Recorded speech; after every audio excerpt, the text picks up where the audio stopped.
Richard Caldwell mocked his wife Claire at the Solstice Gala, calling her a charity case to impress the elite. He didn't know Claire was actually the secret heir to the Kensington fortune and the new owner of his firm, Sterling and Finch. When the executor Alexander revealed her identity, Richard's arrogance crumbled. Worse, a private investigator exposed Richard's embezzlement scheme, where he forged Claire's signature to frame her. Claire promptly fired him and handed him over to the FBI. 6 months later, Richard sits in prison while Claire leads the company, transforming it with integrity and proving that power whispers. For 7 years, Claire Caldwell had perfected the art of becoming invisible. It wasn't a magic trick. It was a survival mechanism. In the sprawling, cold architecture of their minimalist penthouse in downtown Chicago, she moved like a ghost. She knew exactly which floorboards creaked and how to set a coffee cup down on a marble coaster without making a sound. Silence was the only thing that didn't irritate Richard. Richard Caldwell was a man who seemed to have been manufactured rather than born. He was a senior VP at Sterling and Finch, a boutique equity firm that managed money for people who owned islands, not just houses. He was handsome in a sharp, predatory way, jawline like a cliff edge, eyes the color of polished steel, and a smile that appeared only when he closed a deal or belittled a waiter. To the outside world, he was a golden boy. To Claire, he was a ceiling that was slowly lowering inch by inch, day by day, threatening to crush her. "Claire." His voice boomed from the walk-in closet, shattering the morning calm. Claire froze in the kitchen, a dish rag in her hand. She took a breath, steeling herself, and walked toward the bedroom. "Yes, Richard." He was standing in front of the floor-to-ceiling mirror, adjusting a silk tie that probably cost more than Claire's first car. He didn't look at her. He looked at her reflection, his lip curling slightly. "This shirt," he said, gesturing to the crisp white Egyptian cotton on his chest. "It's not starched properly. The collar is limp. Do I look like a mid-level manager to you? Do I look like someone who flies commercial?" "I picked it up from the dry cleaners myself, Richard. They said meton." "I don't care what they said," he snapped, finally turning to face her. The look in his eyes wasn't hatred. It was worse. It was boredom. "You have one job, Claire. You don't work. You don't bring in money. You don't have a social circle to manage. You manage me. And you're failing." It was a lie, of course. Claire did work, though Richard refused to acknowledge it.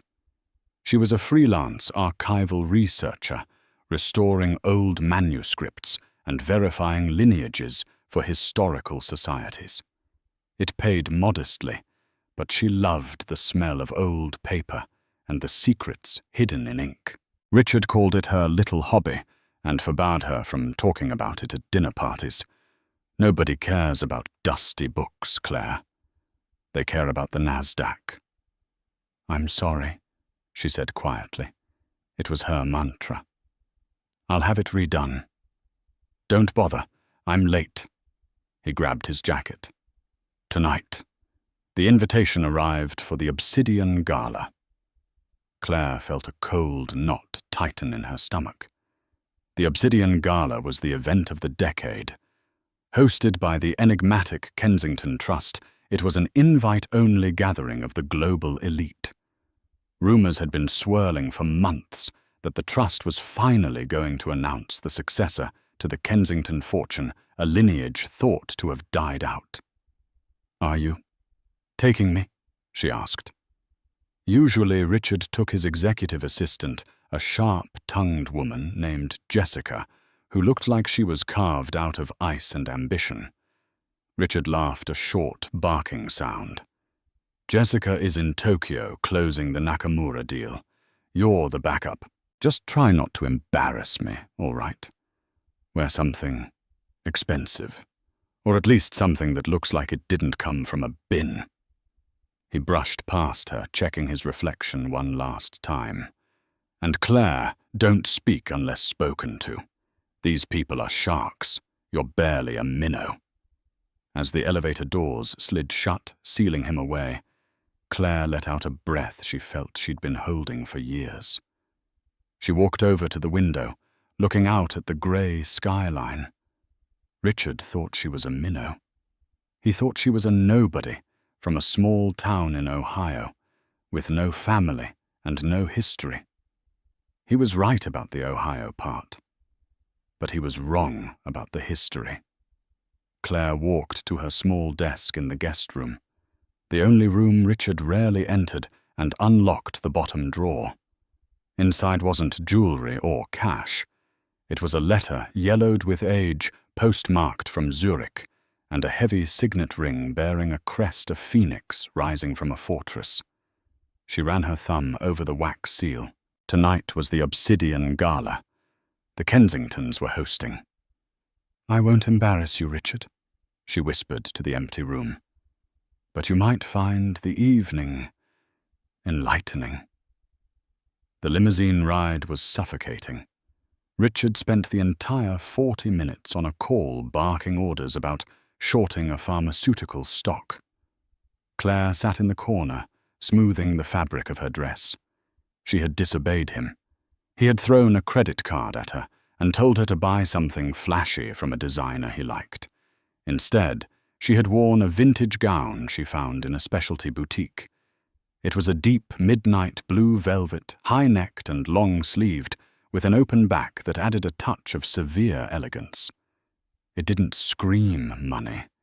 It whispered class. Richard ended the call as the car pulled up to the curb. He looked her up and down, his nose wrinkling. "I gave you $5,000, he muttered, "and you look like a Victorian librarian." "It's vintage Holston, Richard," she said calmly. "It's depressing," he countered. "Whatever. Just stay close to the wall. I need to find Beatrice Delacroix. If I can get 5 minutes with her, I can secure the merger." The venue was the Grand Vandever Hotel, a Gilded Age palace that smelled of orchids and old money. The paparazzi were a wall of flashing lights at the entrance. Richard stepped out, buttoning his jacket, putting on his master of the universe smile. He grabbed Claire's arm, not affectionately, but with a grip tight enough to leave a bruise, and pulled her onto the red carpet.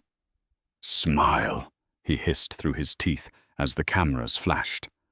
"Look like you belong here." Inside the ballroom was a sea of black ties and diamonds. A string quartet played Debussy in the corner, but the music was drowned out by the hum of deals being made. Waiters moved like shadows, offering trays of caviar and gold-flaked truffles. Claire felt the familiar wave of anxiety. But tonight it was different. Tonight she felt a strange vibrating energy in the air. She scanned the room. She recognized faces from the news tech moguls, royalty heirs to oil fortunes, and then she saw him. Standing on a raised platform near the back was a man with silver hair and a posture that suggested he carried the weight of the world with ease. Alexander Kensington, the executor of the trust. He was looking at the crowd, his eyes scanning faces. For a split second, his gaze landed on Claire. He didn't smile, but he gave a nearly imperceptible nod. Claire's heart hammered against her ribs. She looked away quickly. "Richard!" a voice boomed. A heavy-set man with a red face and a cigar, despite the smoking ban, waddled over. It was devout billionaire Thomas O'Leary, one of Richard's biggest clients. "Thomas!" Richard released Claire's arm instantly, extending his hand. "Good to see you. You remember. My wife." He said "my wife," the way one might say "my old Volvo." Thomas glanced at Claire, barely registering her existence. Charmed. Richard, listen. I heard a rumor that the Kensington heir is actually in the building tonight. Can you believe it? $50 billion just sitting in an escrow account waiting for some long-lost brat to claim it. Richard laughed, sipping his scotch. It's a fairy tale, Thomas. There is no heir. The old man died without children. The trust is just putting on a show to drive up the value of their holdings before they liquidate. It's a classic pump and dump disguised as a pageant. You think so? I know so, Richard said arrogantly. If there was an heir, they'd be someone of consequence. You don't hide that kind of pedigree. You wear it. Claire took a sip of her sparkling water.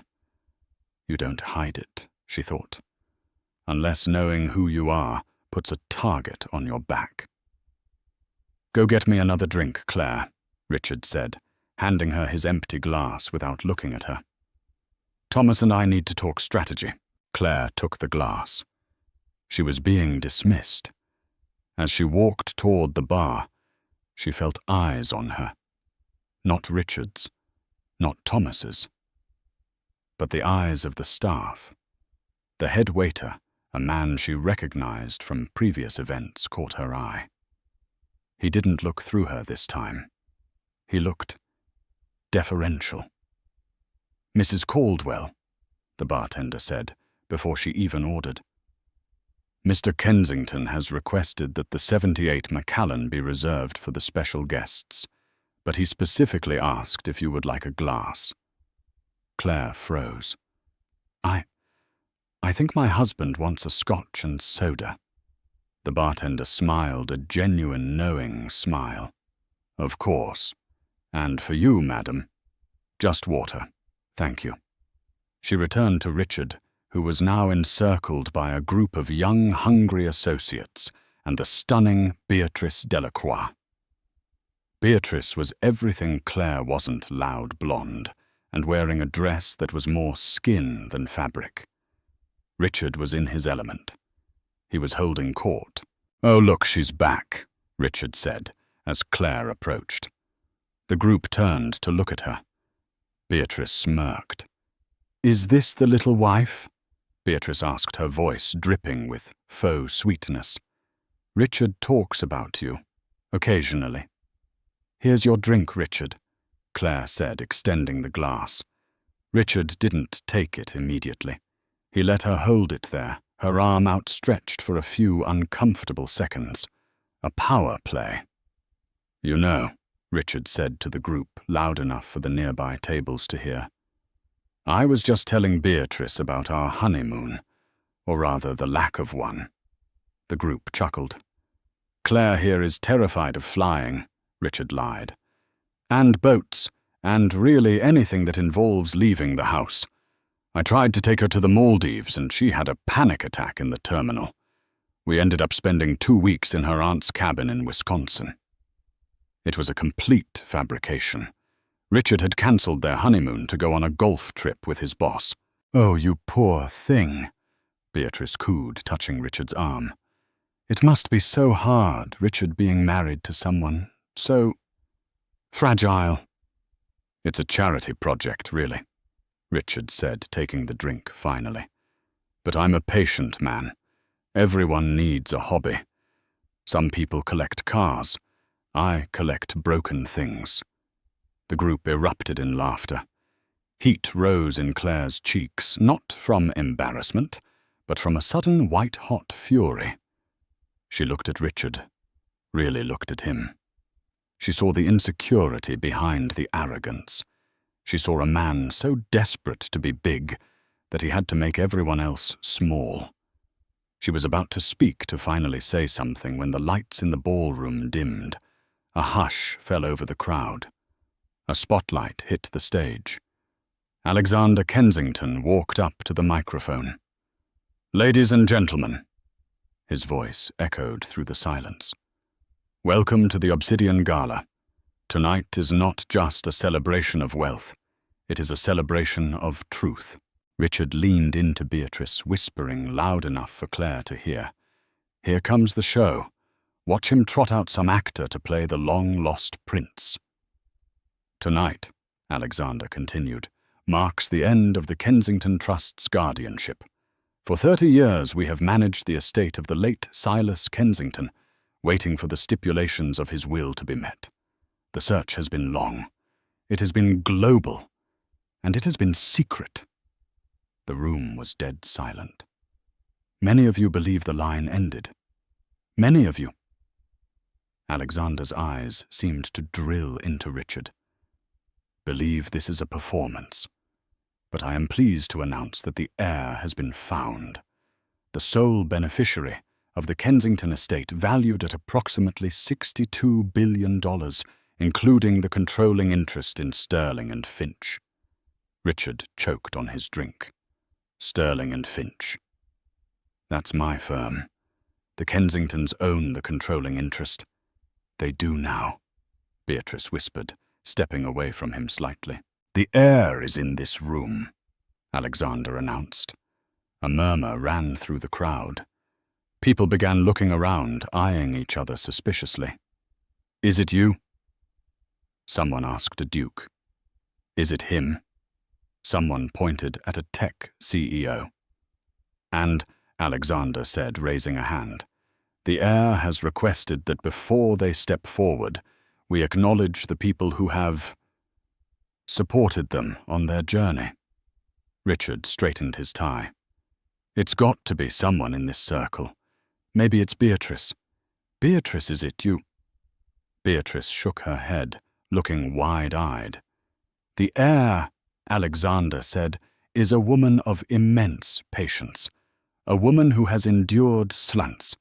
A woman who has been underestimated by everyone in this room." Claire set her glass down on a passing waiter's tray.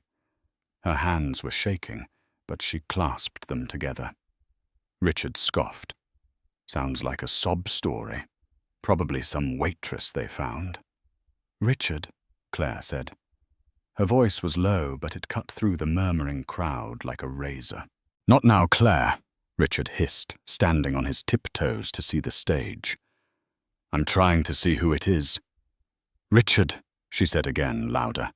He spun around, furious. What could you possibly have to say right now that is more important than—" "I think," Claire said, her eyes locking onto his. "He's talking about me." Richard stared at her for a second, blinked, and then burst out laughing. It was a loud, ugly sound that drew the attention of the people around them, including Thomas O'Leary and Beatrice. "You—" Richard wiped a tear from his eye. "Oh, that is rich. That is the funniest thing you have ever said, Claire. You, the Kensington heir." He turned to Beatrice. "Did you hear that?" "She thinks she's the heir." Beatrice giggled, covering her mouth. "Oh, honey, that's adorable. Delusional but adorable." "Claire," Richard said, his voice dropping to a patronizing tone he used for children. "Silas Kensington was a titan of industry. You are. You buy your clothes at thrift stores. You don't know the difference between a bond and a stock. You're a researcher, Claire. You look at dust. Please stop embarrassing me." "I don't buy my clothes at thrift stores because I have to." "Richard," Claire said, her voice steadying, "I do it because I don't need fabric to tell me who I am." "Enough," Richard snapped, his face reddening. "Sit down and shut up. You're making a scene." But the scene was already being made, because Alexander Kensington was no longer looking at the crowd. He was walking down the stairs of the stage. The spotlight was following him. He moved through the parted sea of billionaires like a shark through water. He walked past the Duke. He walked past the tech mogul. He was heading straight for the cluster of people where Richard was standing. Richard straightened up, puffing out his chest. "He's coming here," he whispered to Thomas. "He's coming to me." I told you I'm up for partner next month. Maybe he knows my work."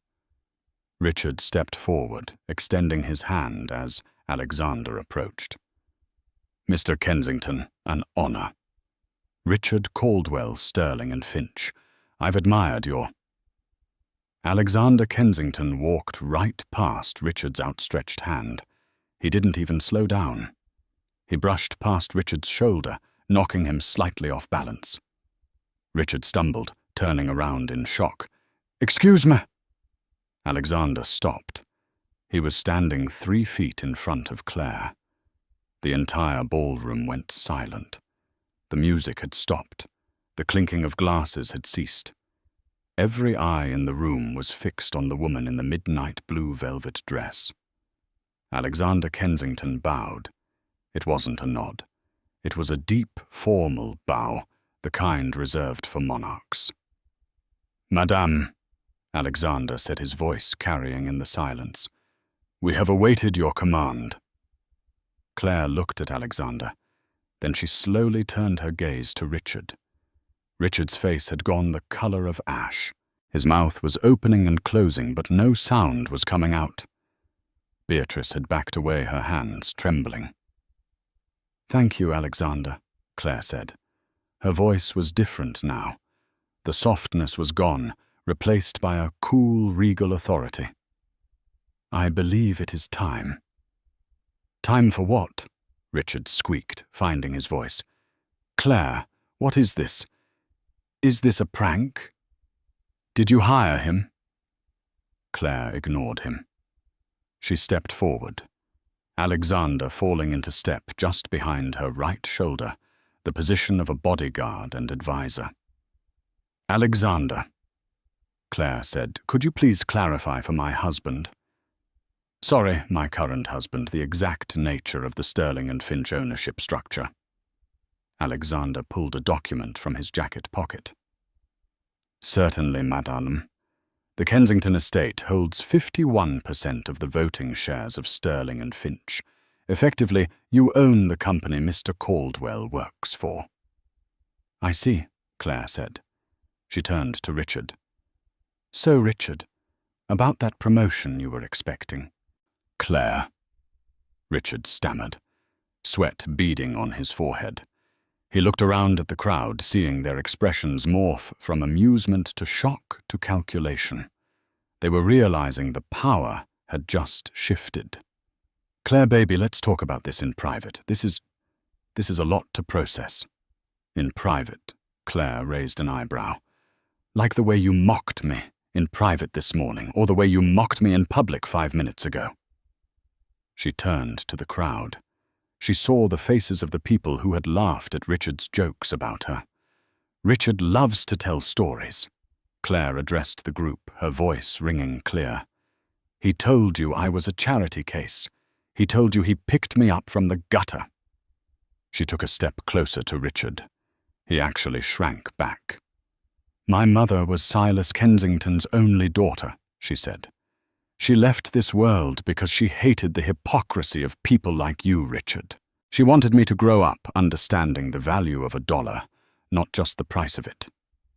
I lived simply because I chose to. I married you because I thought you were different. I thought you were ambitious, yes, but decent." She paused, letting the silence hang heavy. "I was researching Richard, but I wasn't researching history. I was researching you." "Me," Richard whispered. "I wanted to see who you became when you thought no one important was watching," Claire said. "I wanted to see how you treated the minnow, and for 7 years you showed me exactly who you are." "Claire, please." Richard reached out for her hand. "I love you. It was just stress. It's the market. You know how I get." "I do know how you get," Claire said. She looked at his hand, the hand that had pointed at her, dismissed her, waved her away 1,000 times. She didn't take it. Instead, she turned to Alexander. "Miss Kensington, does the firm currently have a morality clause in the senior partner contracts?" "It does, madam," Alexander replied, a hint of a smile on his lips. Section 4, Paragraph 2. Any executive who brings public disrepute to the firm or demonstrates character incompatible with the firm's values can be terminated, immediately, without severance. Richard's knees buckled. He grabbed the edge of a table to stay upright. "Claire, you can't. We're married." "And that," Claire said, "is the next thing I'll be correcting. But first," she signaled to the DJ booth, "turn the music back on.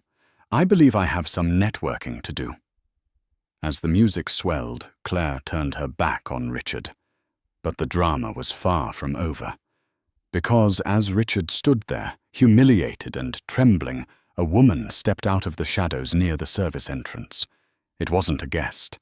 It was a woman in a trench coat, holding a manila envelope. She looked at Richard, then at Claire. "Mrs. Caldwell," the woman called out. Claire stopped and turned. "Yes, I'm a private investigator," the woman said, walking into the circle of light. "I was hired by the Kensington Trust to vet all associates of the HEIR. I found something regarding your husband, something that happened 5 years ago in the Cayman Islands." Richard's eyes went wide.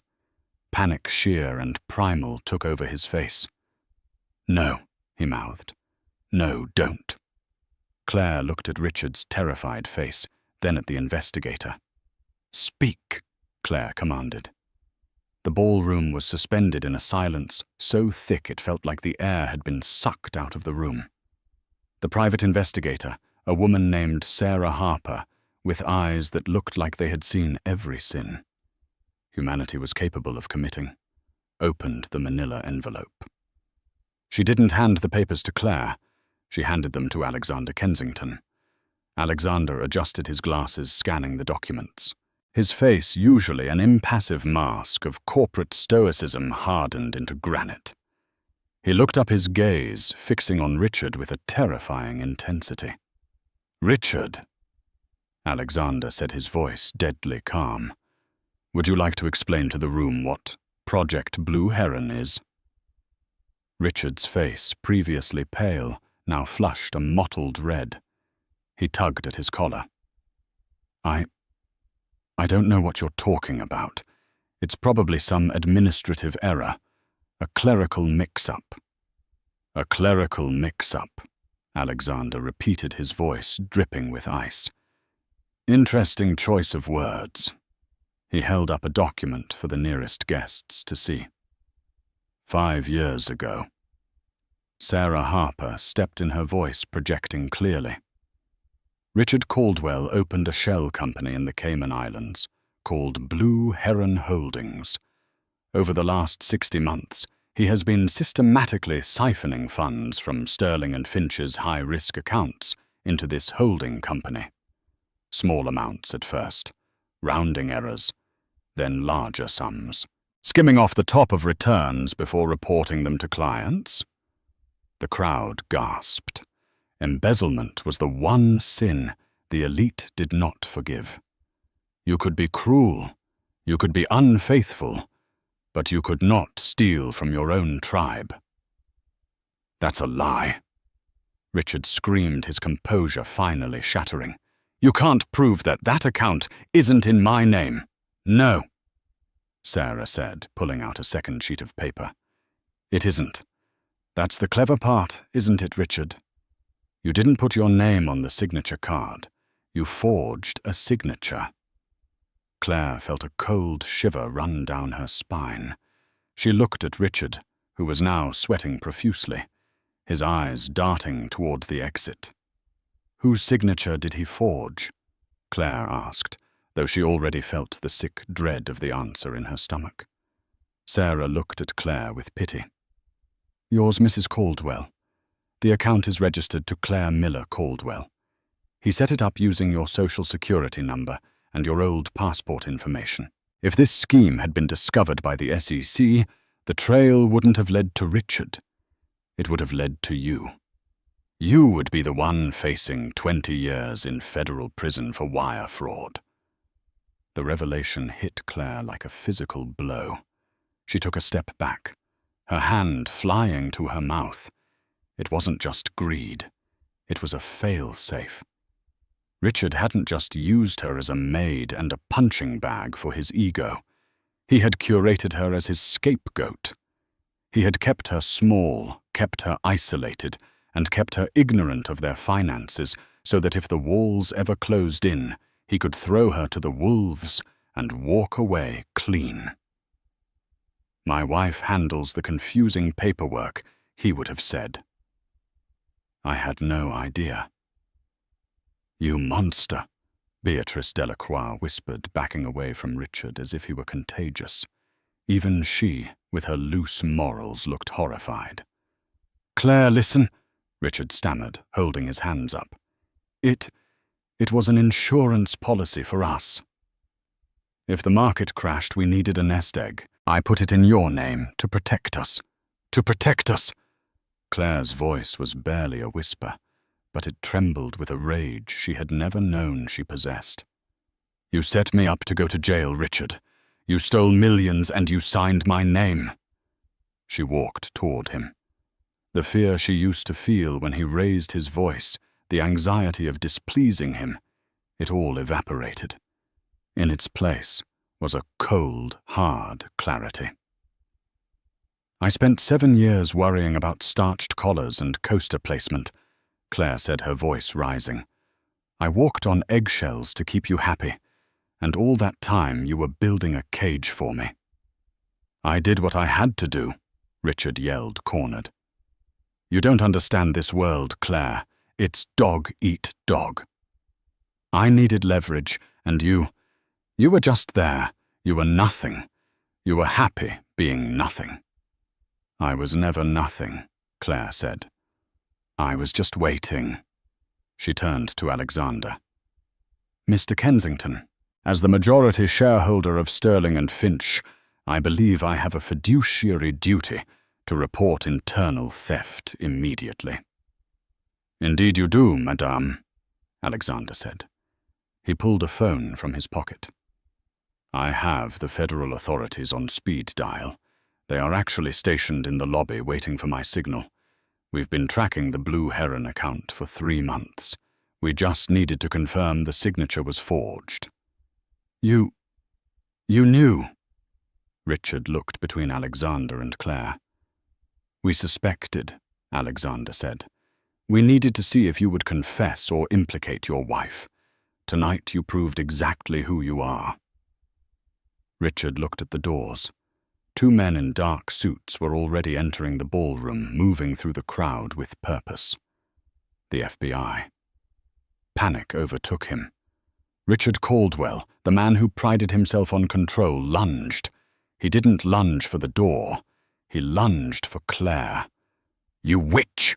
he screamed. His face twisted into a mask of hatred. "You set me up. You knew." He raised a hand to strike her, a reflex born of years of bullying. But the hand never landed. Alexander Kensington, despite his age, moved with the speed of a viper. He caught Richard's wrist in mid-air, twisting it behind his back with a sickening crunch. Richard howled in pain, dropping to his knees. "I wouldn't do that," Alexander whispered into Richard's ear. "Assaulting a federal witness adds 5 years to the sentence." The FBI agents arrived, hauling Richard to his feet. He was panting, his hair disheveled, his tuxedo jacket torn at the shoulder. He looked around the room, searching for an ally, for someone to save him. He looked at Thomas O'Leary. Thomas turned his back, examining a painting on the wall. He looked at Beatrice. She was checking her makeup in her compact mirror. He looked at the crowd. They were holding up their phones, recording every second. Finally, he looked at Claire. "Claire." He wept, the fight leaving him. "Claire, please. I'm your husband. Don't let them take me. I can fix this. We can fix this." Claire looked down at him. She saw the man she had loved, the man she had feared, and realized he was neither. He was just a small, greedy man who had mistaken kindness for weakness.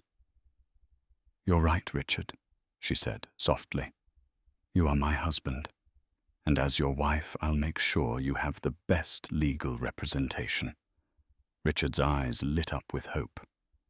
"You will, yes." Claire smiled, and it was a smile that didn't reach her eyes.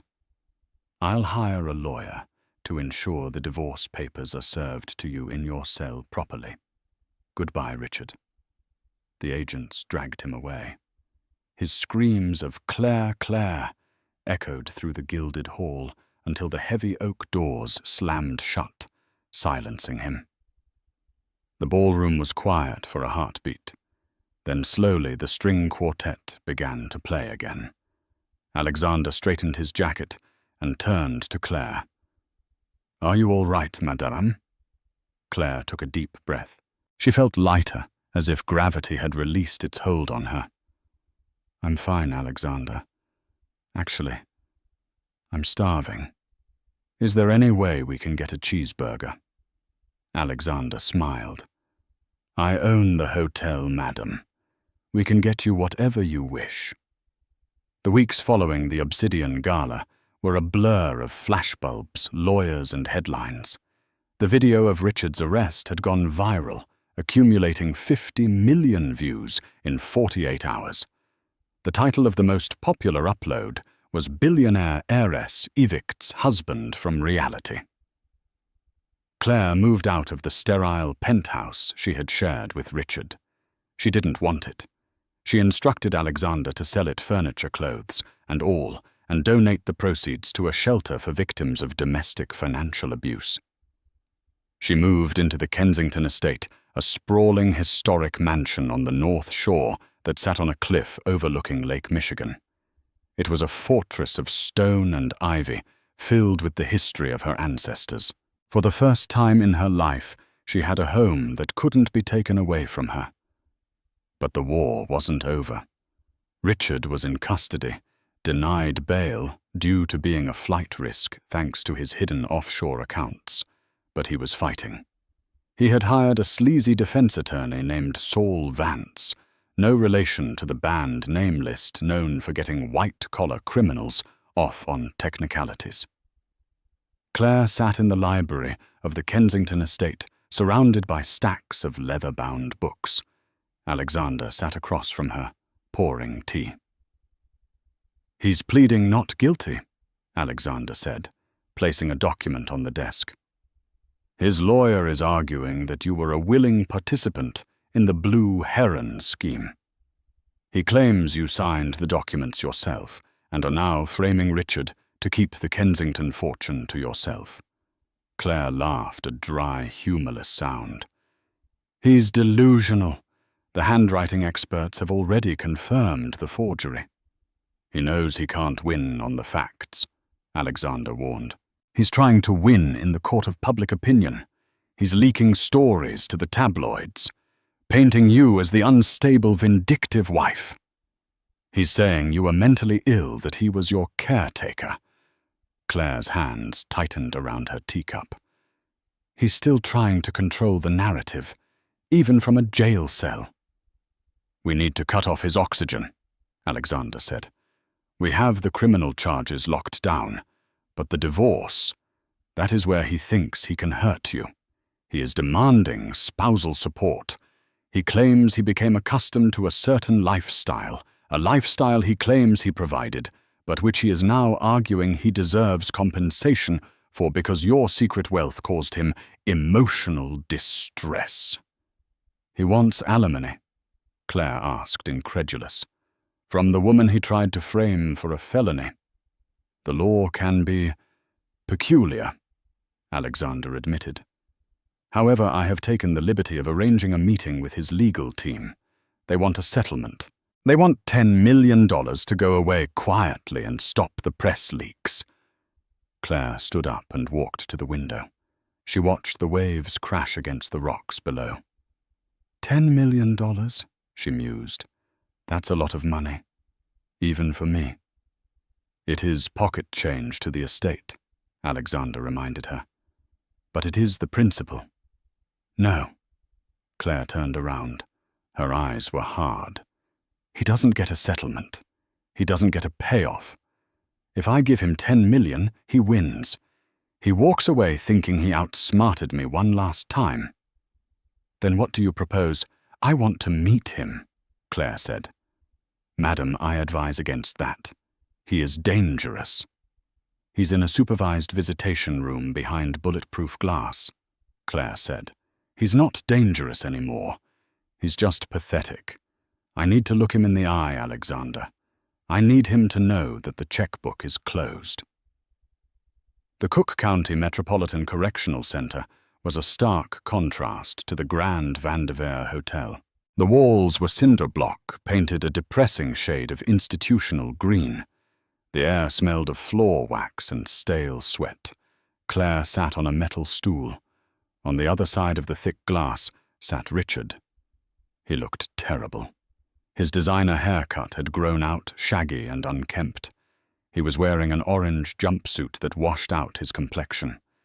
The arrogance was still there, but it was brittle now like a cracked mask. He picked up the phone receiver. Claire did the same. "You look expensive," Richard said, his eyes raking over her cashmere coat. "Spending my money." "It was never your money, Richard," Claire said calmly. "It was never even our money. It was stolen money." "I made you," Richard sneered. "Before me, you were a nobody librarian. I gave you a life. I gave you status." "You gave me an ulcer," Claire corrected. "And anxiety. And a deep-seated belief that I wasn't enough. But let's skip the nostalgia. Your lawyer wants $10 million. It's a fair price." Richard leaned in, fogging up the glass. "Think of the headlines, Claire. Secret heiress was a mental patient. How Claire Caldwell begged her husband to commit fraud. I can make things very ugly for you. The Kensingtons value privacy, don't they? How much is your privacy worth?" Claire looked at him, really studying him. She realized she didn't hate him anymore. Hate required energy. She just felt a profound sense of disappointment that she had wasted 7 years on a man so hollow. "You think you have leverage," Claire said. "But you're missing a piece of the puzzle." "I have plenty of leverage.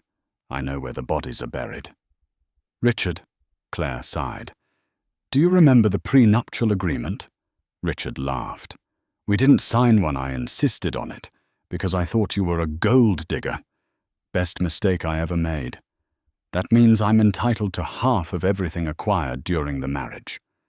And since you inherited the trust during the marriage—" "Actually," Claire interrupted, "inheritance is generally excluded from marital assets in Illinois. But that's not the point. The point is I didn't sign a prenup. But you signed a morality clause with Sterling and Finch. So they fired me. Old news."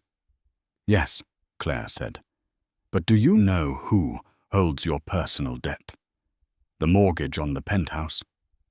The loans for your Aston Martin? The credit line you used to gamble in Vegas?" Richard frowned. "The bank holds them." "Not anymore." Claire smiled. "Sterling and Finch bought the debt packages from the bank last week. It's a common practice for distressed assets." Richard went still. "I own your debt, Richard.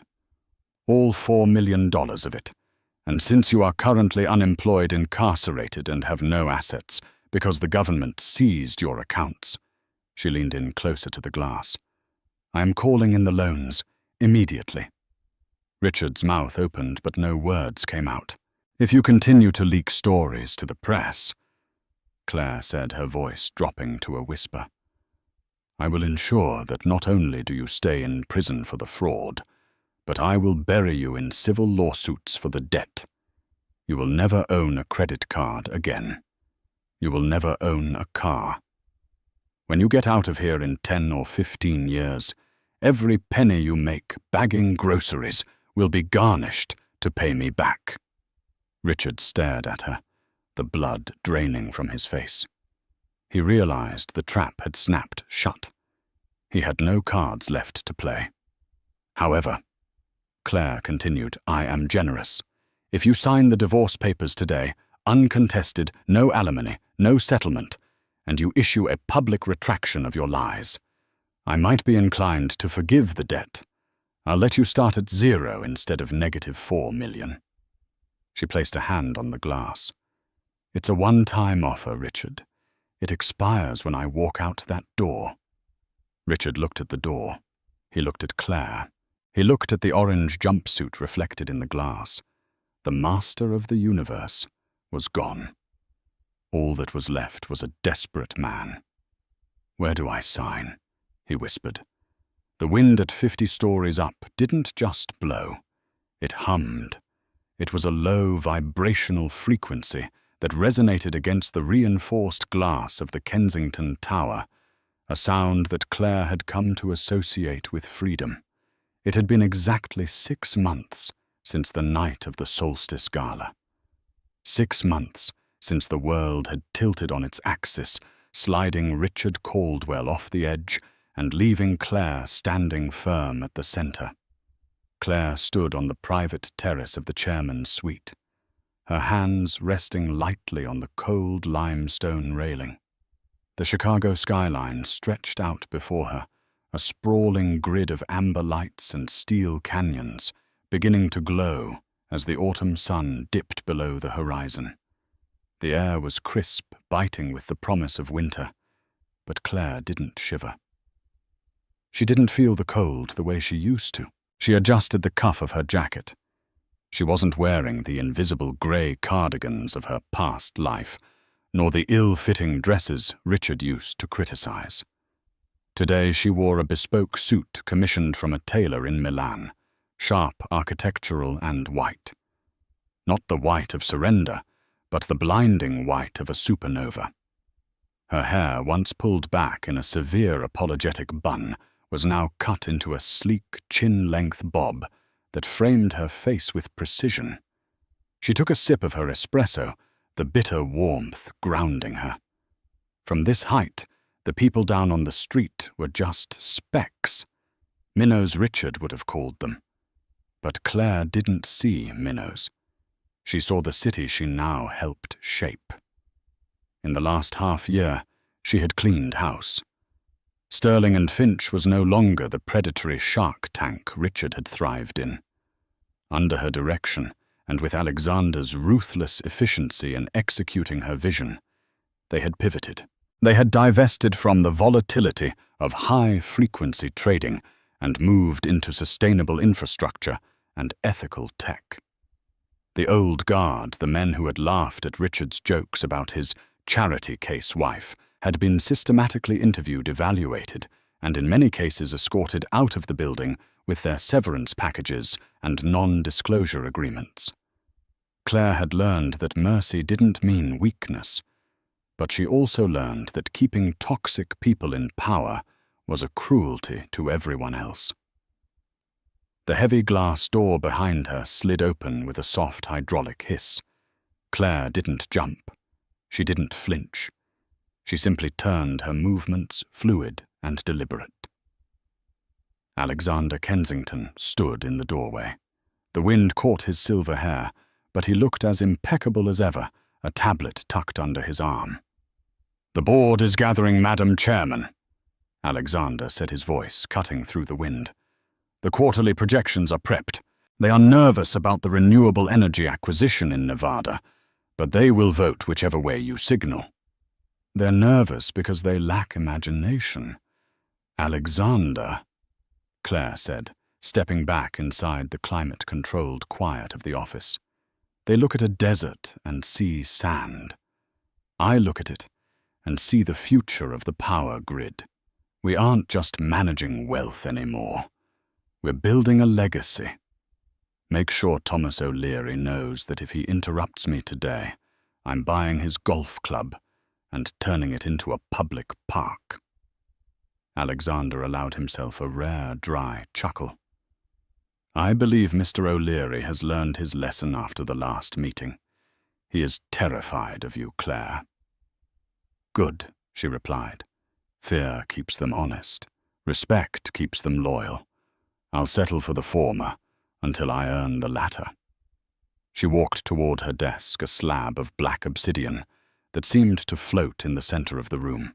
She was ready to head to the boardroom to take her seat at the head of the table, but she noticed Alexander hadn't moved to open the main doors yet. He was lingering a rare hesitation in his posture. "What is it?" Claire asked, pausing. "Is there a problem with the SEC filings?" "No, madame. The filings are perfect," Alexander said. He reached into the inner pocket of his blazer. "The mail arrived while you were on the terrace.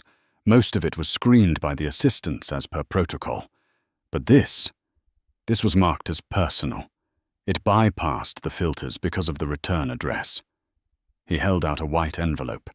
It wasn't the thick, creamy cotton paper used by their investors. It was cheap, thin wood pulp paper, the kind you could see through if you held it up to the light. The stamp was crooked, and in the top left corner, stamped in red ink, were the words, FCI, Terre Haute, Inmate Correspondence. Claire stared at the envelope. Her heart didn't race. Her palms didn't sweat. She felt a curious detachment, like she was looking at an artifact from a museum exhibit about a civilization that had died out long ago. "From him?" she asked, her voice even. "Richard," Alexander confirmed. "Do you want me to shred it? Burn it? I can have it disposed of before you even touch it." Claire looked at the envelope, then at Alexander. "No," she said softly. "Give it to me." She took the letter. The paper felt gritty against her manicured fingers. She walked over to the floor-to-ceiling window, turning the envelope over. Her name was scrawled on the front. Claire Caldwell. He hadn't used her maiden name, nor had he acknowledged that she had legally dropped his surname weeks ago. To him, she was still a possession. She slid her finger under the flap and tore it open. Inside was a single sheet of lined yellow legal paper. The handwriting, once so sharp and aggressive, the handwriting of a man who signed checks with a flourish, was now cramped and erratic. It slanted downward, as if the words themselves were depressed. She unfolded it and read. Claire, I have a lot of time to think in here. The lights never really turn off, and it's loud, but in my head, it's quiet. I keep replaying that night at the gala. I play it back, frame by frame. I keep thinking about what I said to everyone. How I told the room you were nothing. How I told them I saved you. I realized something last night, staring at the ceiling of my cell. I didn't say those things because they were true. I said them because I was terrified they weren't. I needed you to be the minnow, so I could feel like the shark. I needed you to be small, so I could feel big. But you were never the minnow, were you? You were the ocean, vast and deep and dangerous, and I was just an idiot treading water thinking I controlled the tides because I knew how to swim. I'm sorry. Not for getting caught, though I am sorry about that. 2. I'm sorry for not seeing you. I spent 7 years looking in the mirror, and I missed the only real thing in the room. Claire read the words twice. A year ago, a letter like this would have broken her. She would have wept over the what-ifs. She would have searched for the man she thought she married between the lines of ink. She would have wondered if there was enough love left to salvage the wreckage. But today she felt the words hit her like rain against a window pane. They touched the surface, but they couldn't get inside. The apology was valid. It was perhaps the most honest thing Richard had ever written. But it was too late. It was the apology of a man who had lost his audience, a performer realizing the theater was empty only after the curtain had fallen. He wasn't sorry he hurt her. He He was sorry he had underestimated her. There was a difference.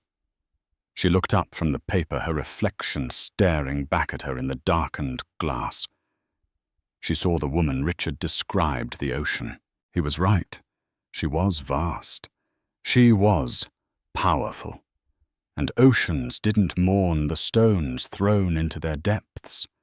They simply washed over them and continued to move. "Madame," Alexander asked gently from the doorway, "we are 5 minutes late." Claire didn't look back at the letter. She folded it along the existing creases, precise and final. She didn't tear it up. Tearing it up would imply emotion. It would imply anger. And she had no anger left for Richard Caldwell. She had nothing for him. She walked back to her desk and held the letter out to Alexander. "File this," she commanded. "Under legal?" Alexander asked, taking the envelope. "No," Claire said, smoothing the lapel of her white jacket. "File it in the archives. Create a new folder. Label it Past Mistakes." Alexander's lips quirked upward in a ghost of a smile. He understood. It wasn't a weapon anymore. It was just paperwork. "Very good, madame." And Alexander, "Yes. Send a note to the prison warden. Tell him that Mr. Caldwell's commissary account is to be frozen. I believe I mentioned forgiveness for his debt, but I never said I'd subsidize his snacks. Let him learn the value of $1, as he so often told me I should." "With pleasure," Alexander said, tucking the letter away into his jacket. He stepped aside, holding the heavy double doors open. The hallway beyond was lined with portraits of the Kensington ancestors, stern men with mutton chops and pocket watches. But at the end of the hall, the double doors to the boardroom stood waiting.